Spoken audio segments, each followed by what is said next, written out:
কিতা যে কইতাম বাসা তোকে পারাম না।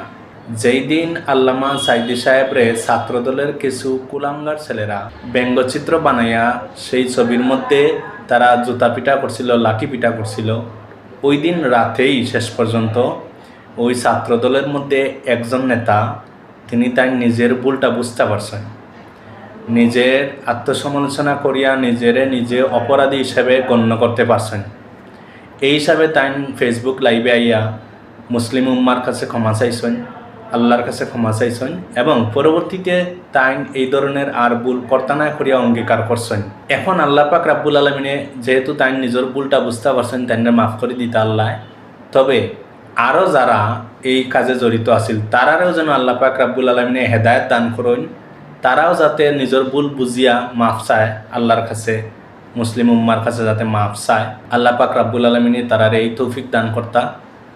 এখন আরেকটা বিষয় হলো, যারা সাইদি সাহেবের পক্ষে মাথায় অনেকে কইছিলা যে তুমি কিতা জামাত হয়ে গেছ নি বা তুমি জামাত করনি, এই যে বিষয়টা কইসলা, এখন আপনারা নিজেরাই কইন যে ছাত্রদলের নেতায় সে তার ভুল বুঝতে পারছে, নিশ্চয়ই সে জামাত হয়ে গেছে, আর নাইলে জামাতে তারা কিনে লইছে নাকি তা? আরে বুকা, হে একজন মুসলমান, তার মধ্যেও ইসলাম আছে, তার মধ্যেও ইসলামের একটা মনুষ্যত্ব আছে, যার কারণে সে নিজের ভুলটা বুঝতে পারছে। সে বুঝতে পারছে যে আমি একজন মুসলমান আর আল্লামা সাইদি সাহেব একজন আলেম, আর আমি একজন মুসলমান হয়ে একজন আলেমের সাথে যেটা করছি সেটা অন্যায় হয়েছে, এই হিসাবে সে মাফ চাইছে, সে জামাত হইছে না। কারণ আলেমুলামারে ভালোবাসতে হইলে জামাত করা লাগে না। যারা মনে করো যে আলেমুলামারে ভালোবাসা মানে জামাত করা, তোমরার মতো বুকা এই দুনিয়ার জমিতে আর কেউ নাই।